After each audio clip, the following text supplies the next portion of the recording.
Hello. How's everyone today? Good. Today I've prepared a short, I promise, very short talk, but I hope it will be interesting for you. So today the theme is, of course, colours. So colours are very important for all parts of our lives.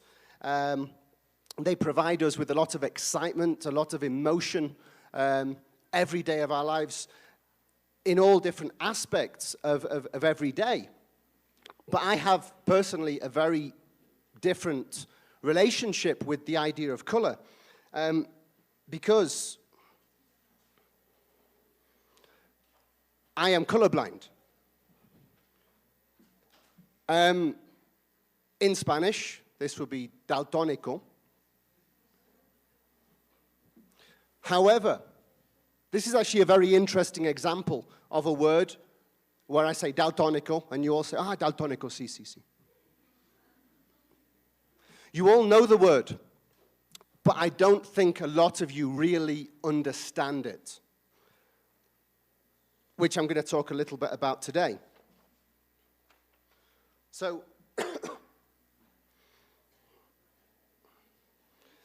first of all, when I say colorblind, a lot of you will think that I see this.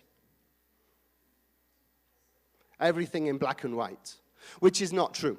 It's a lot more complicated than that. First of all, what does it mean to be colorblind? Well, within the eye, I'm not a doctor, but we have, at the back of the eye, cones and rods which receive light and sort it into information according to 3 different colors. Into blue, green, and red. Now, some of us who are colorblind have a change in our X chromosome. This means that one of these cones does not receive color in the same way. As I say, this is particularly in the X chromosome, so actually it's much more common to have colorblind men than women.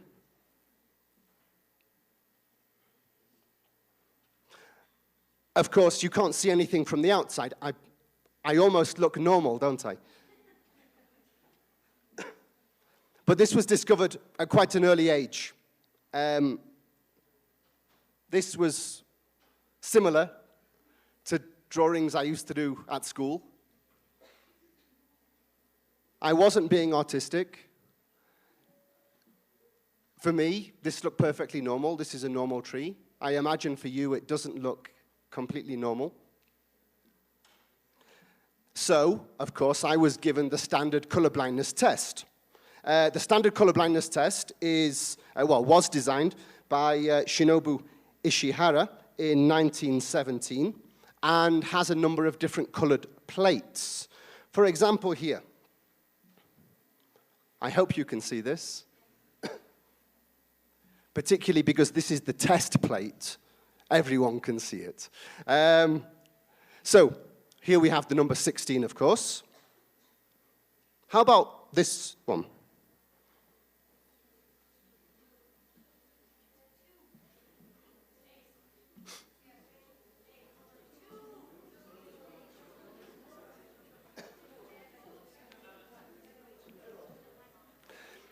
Now, sometimes, of course, because the way that we're using the colors through the projector and with the computer and everything else, the colors can actually be slightly different. But traditionally, this should be a number 2. If you said 8, you possibly want to check. Actually, a very interesting thing, if you search colorblindness test on the internet, you can find all these images and you can try it yourself, find out if you're the same as me. Join my club. Yeah, as I say though, I believe that this is a 2. I don't know this though, I cannot see anything. You can show me where the 2 is, I will never see it. I cannot see anything here. For me, it's very beautiful, but I don't see a number. The same here.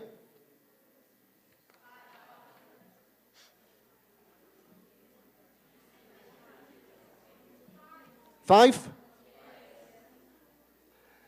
Again, I don't see anything. It looks nice.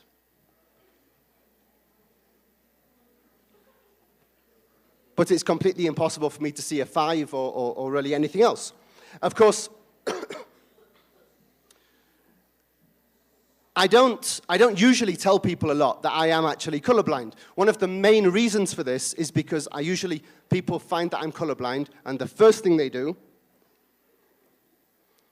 is start showing me different parts of their clothes. What color is this? What color is this? What color is this? What color is this? It's incredibly boring. If you remember this,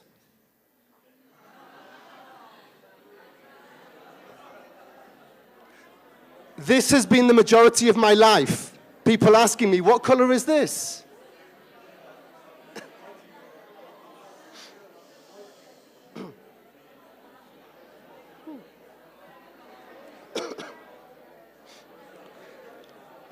I'm sure you can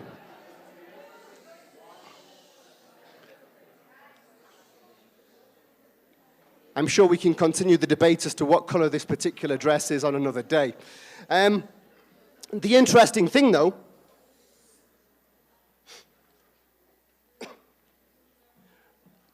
is that often when I have two friends, for example, who with normal vision, and they ask me, what color is this? One of them will say, wait, can't you see? It's red. And the other friend will say, oh, well, no, it's more orange. It's more of an orange-brown.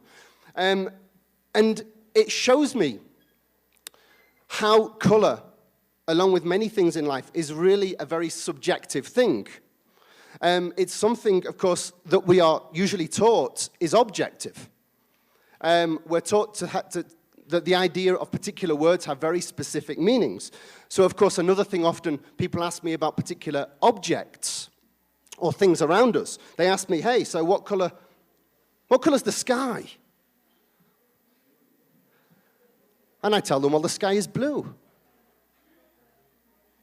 They ask me, well, what about the grass? What color's grass? And I say, well, grass is green, obviously. Now here, the interesting thing is that I'm not saying this because I know what blue is or because I know what green is. I really don't. I'm saying this, of course, because when I was at school, I repeated 100 times, the grass is green, the grass is green, the grass is green, the grass is green. I don't really know what green is, but I know that grass is green. So having this perspective also has given me the opportunity to think about the way that we are taught things, the way that we receive information, the way that particular words have meanings that are perhaps not confined to a very specific idea. It allows me to see things from a little bit of a different perspective. Of course, though, at the same time, often colorblindness is seen as only a disability. Recently, in fact, this year, I had the wonderful experience of finally getting my driving license in Colombia. And part of this is the colorblindness test. You probably remember this from before. So I had to look into this machine, and the woman, who I think didn't really know what she was testing or what colorblindness is, she asked me, well, what can you see?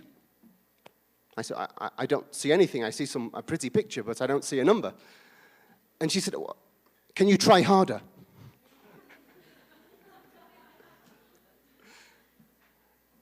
I said, well, I can, but it's not going to change the result. So at the end, she said, okay, well, we will give you the driving license, but please be careful. Be careful when you're driving. Well, I know Bogotá. I will be careful. Thank you. Of course, the thing with driving is that luckily, the red light is usually at the top. So that's how I detect when to stop and when to start. Colorblindness, though, is not always a disability. Historically, it's actually been quite useful.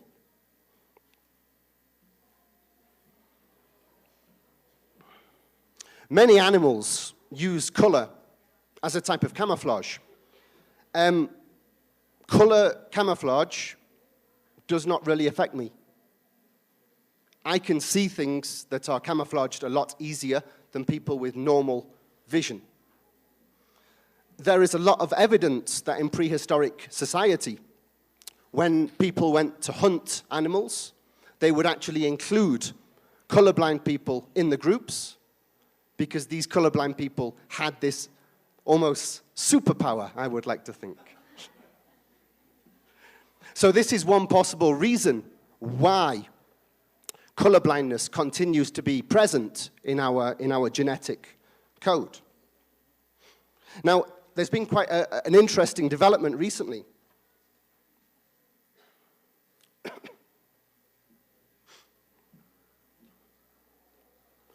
Recently, some very clever people have created these new glasses called Enchroma.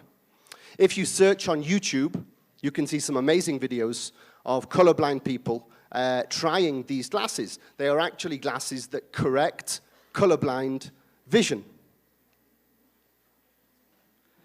If you watch these videos, they're quite incredible. People crying, screaming, "Oh my God, it's amazing. I never knew that these colors existed."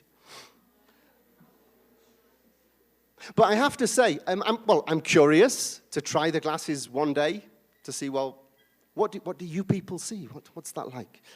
But I'm not really interested in correcting my vision.